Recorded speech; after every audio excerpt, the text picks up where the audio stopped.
Thank you, Tom. Welcome to Melrose Unitarian Universalist Church.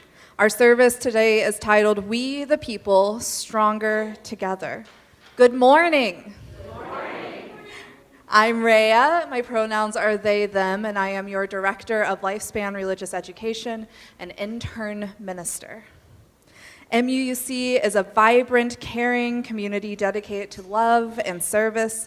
If this is your first time visiting, please seek out our greeter with any questions you may have. That person always wears a yellow stole, so you can find them easier. Today it is Beth Uruguay, right there. Oh, delivering a name tag. Excellent greeters. Our usher today is Donald Bissix. Our coffee hour host are Barbara Lambiaso and Corey Mann. And our RE volunteers this morning are Christopher Knupp. So big thank you to all the people who make Sunday morning happen. Now we just have a few announcements this morning.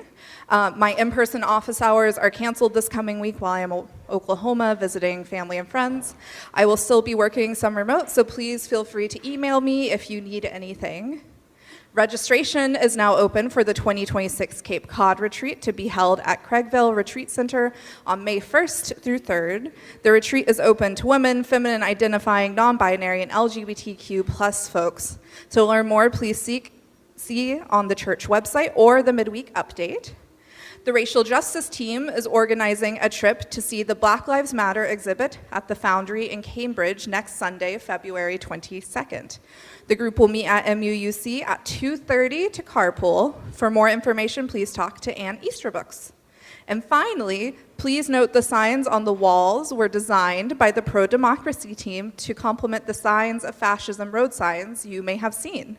If you are interested in holding one of these signs on a roadside standout, see a pro-democracy team leader for more details. Now let us begin. You can find the order of service pinned in the chat box for our service today, or as always, it's also on the screen via QR code. Now let us take a moment to say hello to one another. Hello.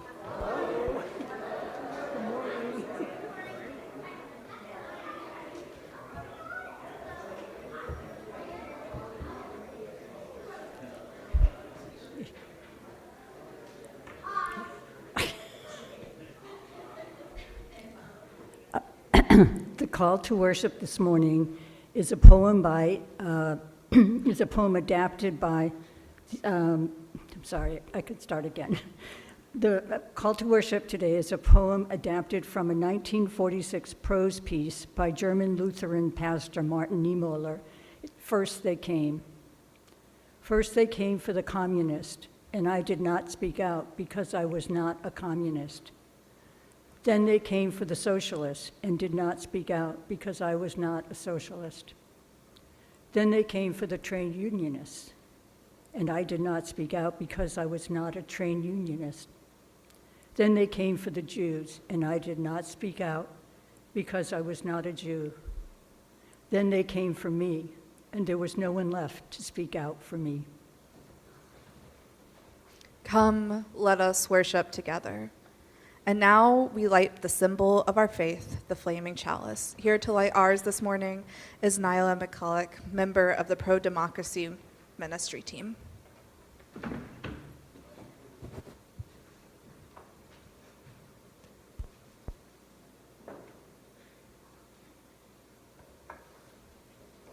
I invite you now to rise in body or in spirit and join me in reciting our pro-democracy team's chalice lighting words. The words are here on the screen. We light this chalice as a reminder that democracy is a practice of love, that politics can be sacred work, that our voices together create more than any one voice alone. Please remain standing and join in our opening hymn, This Joy That I Have, by Shirley Caesar. Words will appear on the screen.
please be seated.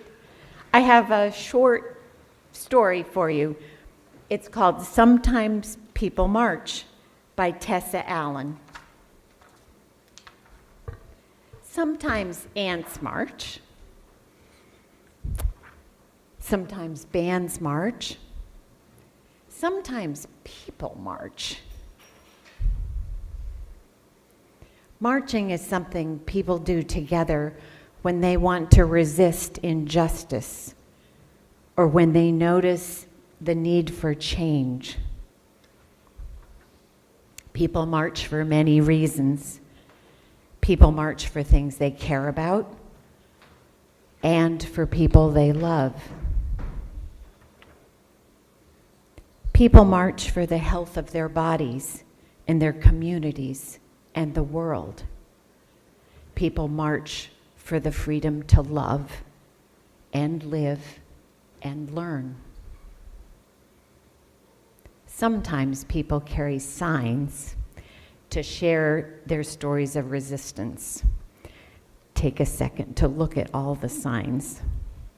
If you're interested, at the end of the book, there's a listing of what all the signs represent, but they go back a long way. People resist in many ways. Sometimes they resist with their voices. They might resist with words, like a letter to the editor, or with songs, or with art. People resist with meetings. They resist by standing up, or sitting down, or taking a knee. It isn't always easy. Feet get tired, arms get tired, hearts and hopes get tired. Sometimes problems seem too big or too complex. But we do not march alone. Ants are stronger together. Bands are louder together. People are more powerful together. Sometimes from feelings of fear or anger or injustice comes the hope for change. Sometimes great change starts small with a brave question. Maybe your question, a question that calls people together. And together, we find the courage to march. Thank you for your good listening. It's time now for the children to go downstairs for RE. If they want to come find me or Steve or Chris and follow us down, that'd be great. We're going to be doing some Legos and also sign making. Very appropriate for today.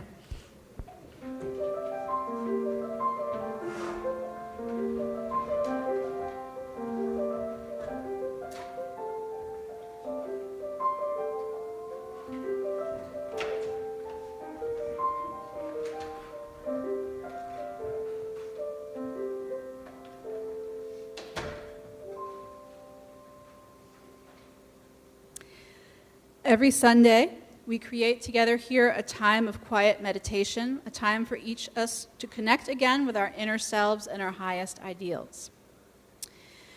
Let us begin this time by closing our eyes if that feels safe, or lowering your gaze and letting your breath flow in and out of you. Feel the ground below you, feel your body relaxing. Maybe it's starting to slouch a little, or you're stretching your arms out nice and wide. And breathe. Let yourself feel whatever it is you feel. During this meditation time, first we'll join in our centering song, then we'll sit for a time of shared quiet, then we'll share our joys and sorrows, and we'll hear a prayer.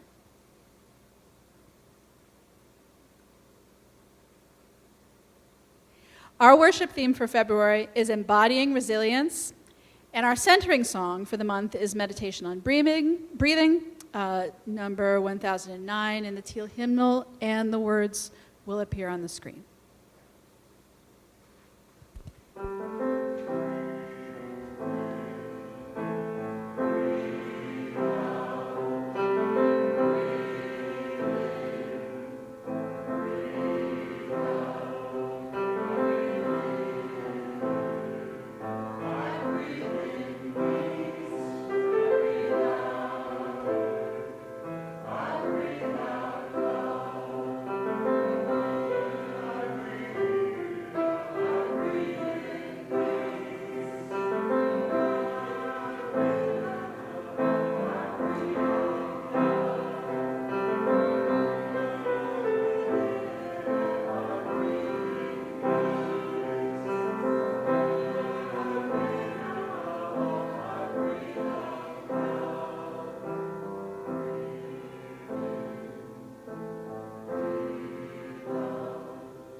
It is our tradition in worship to share with one another the milestones of our lives, our personal joys and sorrows. While we refrain from sharing announcements here, we can share about the events of the week have impacted us personally. We speak and listen with care, so that our sharing knits us together in love and strength in community. If you have a sorrow to share, please come forward now to speak at the mic. Folks on Zoom can type in the chat box, and I will read them aloud. All right, I don't see any joys in the chat, so thank you for sharing. Don, please light another candle to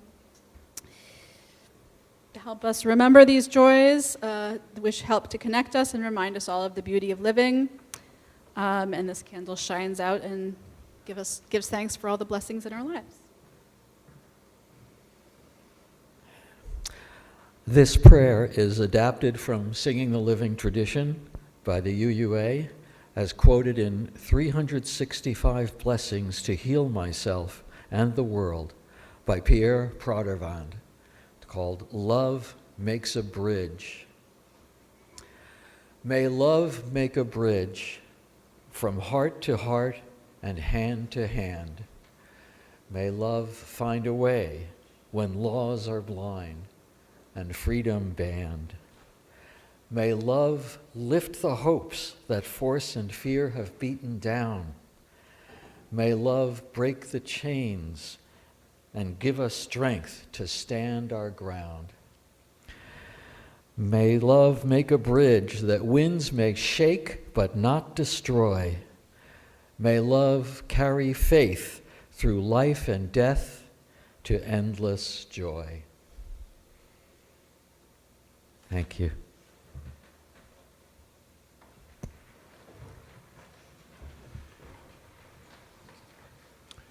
This church is self-funded, supported by your generous annual pledge. You may also give to our weekly collection, which is split every month with a worthy group via the Giving Beyond Our Walls program. Remote folks can donate using the link at the top right corner of our homepage at melroseuu.org. Our MUUC pro-democracy team has chosen the Immigrant Rapid Response Fund of the Women's Foundation of Minnesota. IRRF ensures that resources move quickly, responsibly, and with community accountability to trusted organizations responding to immigration-related emergencies across Minnesota. Half of the collection plate from February will support rapid, community-informed decisions with immediate impact. Our anthem today is called A New National Anthem, Arise, Arise, and it's by Jean Roja.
I have two short readings this morning.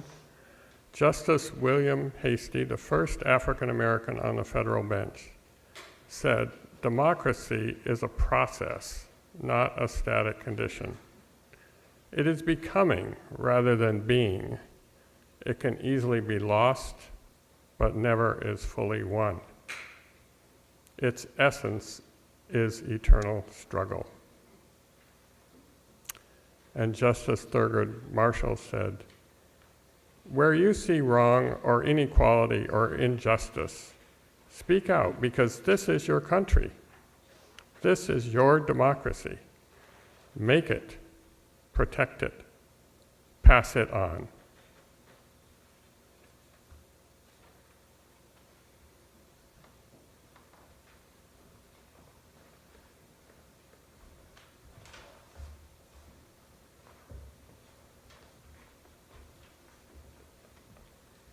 Good morning.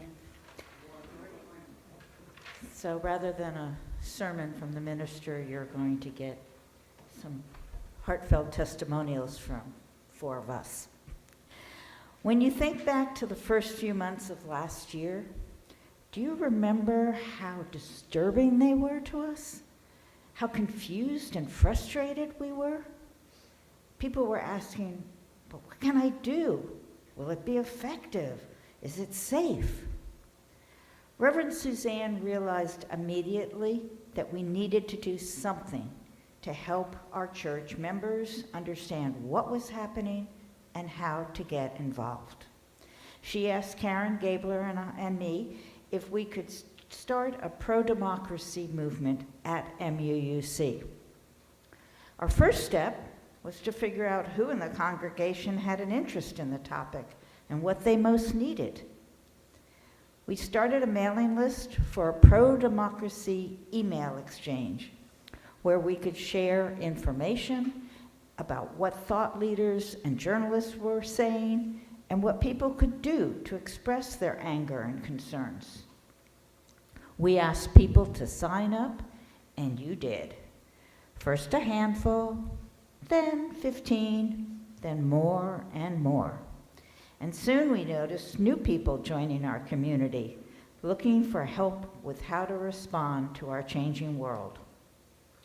By last spring, in the pro-democracy protest world started to take shape, both within MUUC and the local community and nationwide.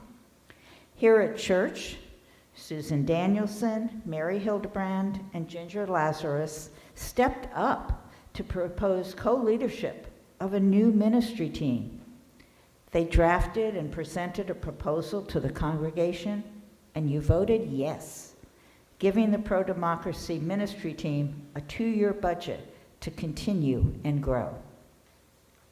Around this time, we started aligning our actions and plans with others. The local Indivisible group, started by Sue Hers in Wakefield with less than 25 people last winter, started holding weekly standouts on Saturdays in the center of downtown Wakefield, and many of us joined in.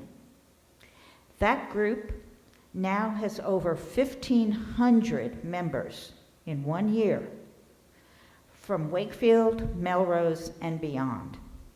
And 4 of our pro-democracy team members serve on its board.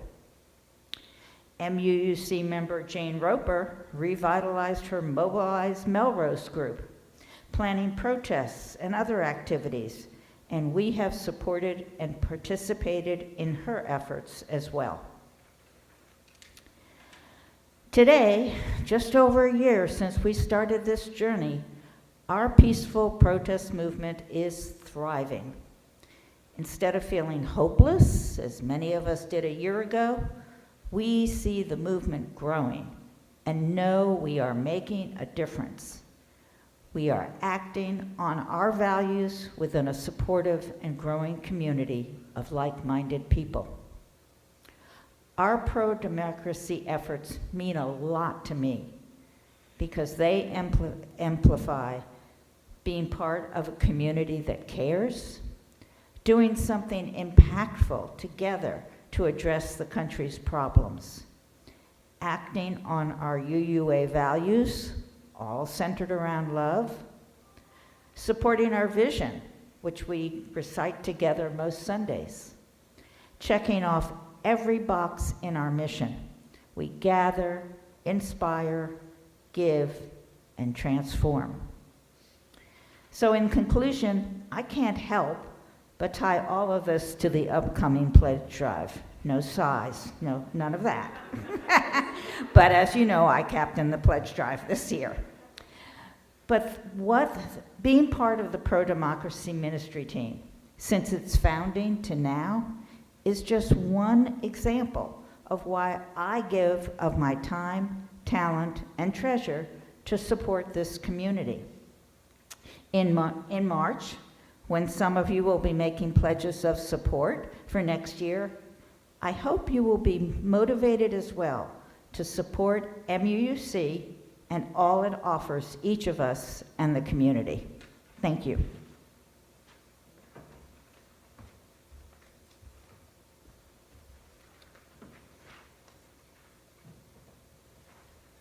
Our democracy and civil rights are being threatened. Like many of you, Jerry and I first started going to protests, from the Women's March to Hands Off Our Rights protests, but we wanted to do more. We attended a brainstorming session with the local Indivisible group and spent a few hours with about a dozen people learning about peaceful protest and thinking of creative things we could do. The two main takeaway messages were these. Researchers Erica Chenoweth and Maria Stefan had determined that between 1900 and 2006, nonviolent campaigns were twice as likely to succeed as violent campaigns to lead to political change. They also noted numbers really mattered, and nonviolent protest seems the best way to get the widespread support.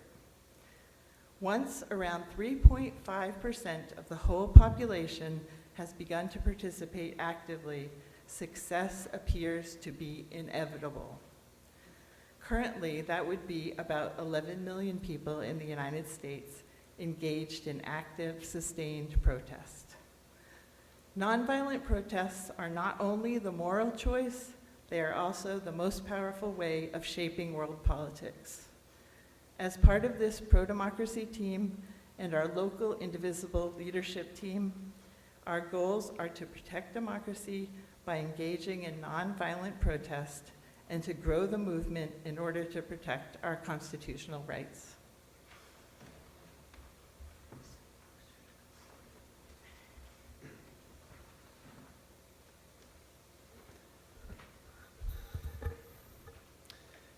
As Paula described, our mission is to activate a critical mass of people to engage in sustained, nonviolent protest. We hope to activate 11 million people to take action to defend our democracy. It's not just those on the left. We need centrists, we need those on the right. We need those who don't even identify what their politics are. We need the young, the old, the families, the lonely. We hope to execute a phased shift toward democracy so that people who are already doing something will do slightly more. So people who've not yet engaged will do at least some small thing. And people who have even been aligned with the fascists will move slightly in the direction of democracy. Given we're in a church, it's important to note that faith is a major component of this nonviolent movement. Thus this t-shirt today. We have faith that the research and science from Erica Chenoweth and others are well-founded. We have faith that our personal individual efforts will make a difference. We have faith that many others will also rise up to act just a little bit more at no matter what level they're able. We have faith that if we each do our part individually, aligned and organized with others, as part of a movement, we will succeed. In the 1770s, individual citizens, the thought leaders, and those with relative power and privilege all had faith that they could take on a monarchy. We have faith that people at all different levels of privilege, power, and expertise will join this movement, including all of you, and contribute what they're each able. People step up at all levels, national, state level, local, and we need the warriors too. We need you to act as the message for today. Wherever you are on the spectrum of activity to support democracy, simply do a little bit more.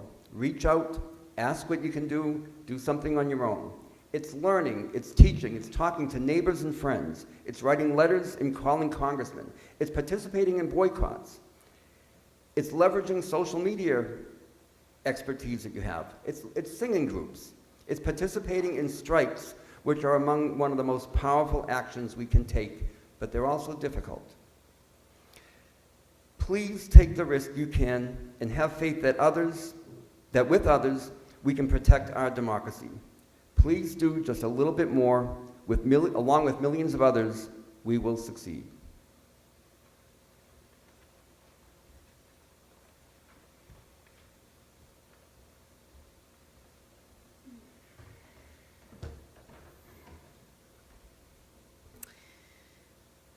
Like probably a lot of you, in the last year, I've struggled to find my footing.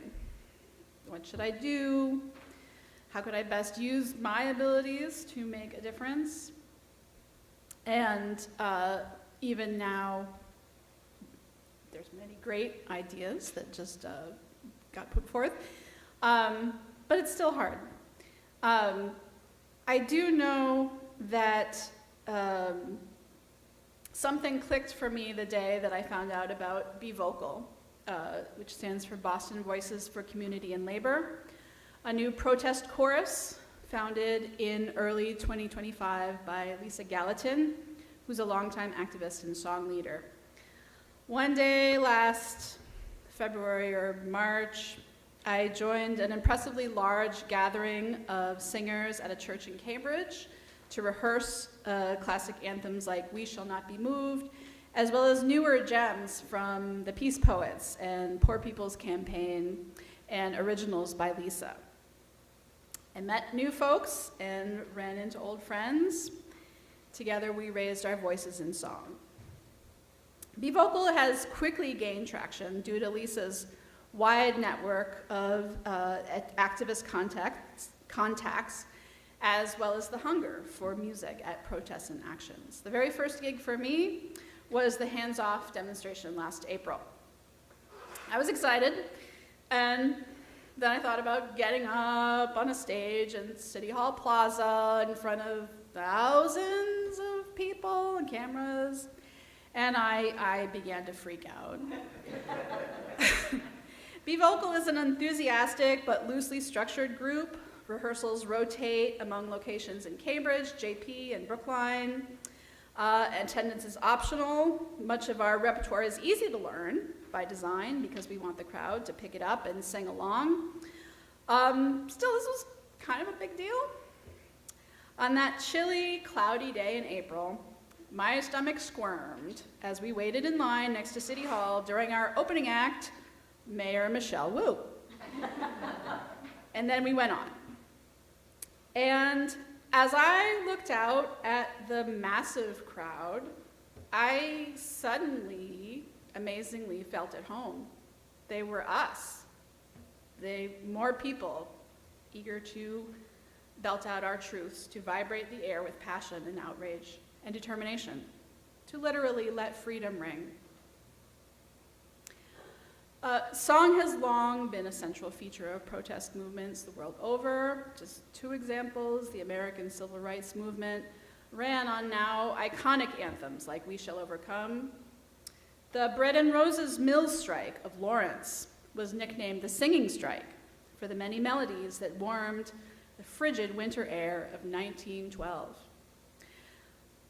No shade to the boss, but while famous artists can make big waves with with big hits like The Streets of Minneapolis, that's not where the true power of protest song lies.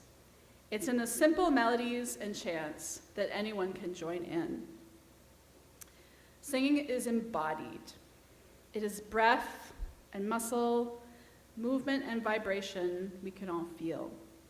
It connects us spiritually, emotionally, physically. It brings joy, it releases tears, it calms and emboldens and unites. I want to be clear that singing is not enough. It feels good for all the reasons I just said, but its most essential purpose is to give us courage to do the hard and unsexy work of fighting tyranny. Civil rights demonstrators needed that courage to endure attack dogs, fire hoses, beatings, arrests, and outright murder by defenders of the segregationist regime. The Bread and Roses strikers needed courage as they suffered months of deprivation to wear down the powerful mill owners. Minneapolis met its moment with courage, and a new movement called Singing Resistance has gone viral nationwide from Minneapolis. In a couple weeks, Be Vocal will host a massive gathering of Boston singers to learn one of the Singing Resistance anthems, Hold On, and to plan for actions in the event of a Boston ICE invasion. If you're called to join, you want to sing, ask me after for details. Everyone is welcome. Courage, friends. Let's sing ourselves into action. And on that note, our closing hymn is We Are, 1051 in the Teal Hymnal, and words will appear on the screen.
please remain standing and join me in the chalice extinguishing words now on the screen.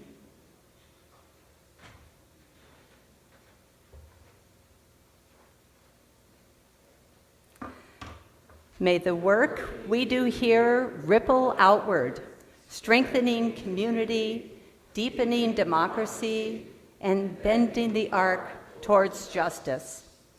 Our service has ended. Please enjoy a brief postlude from Tom before gathering for coffee and refreshments in Parish Hall. Thank you for worshiping with us today, and happy Sunday.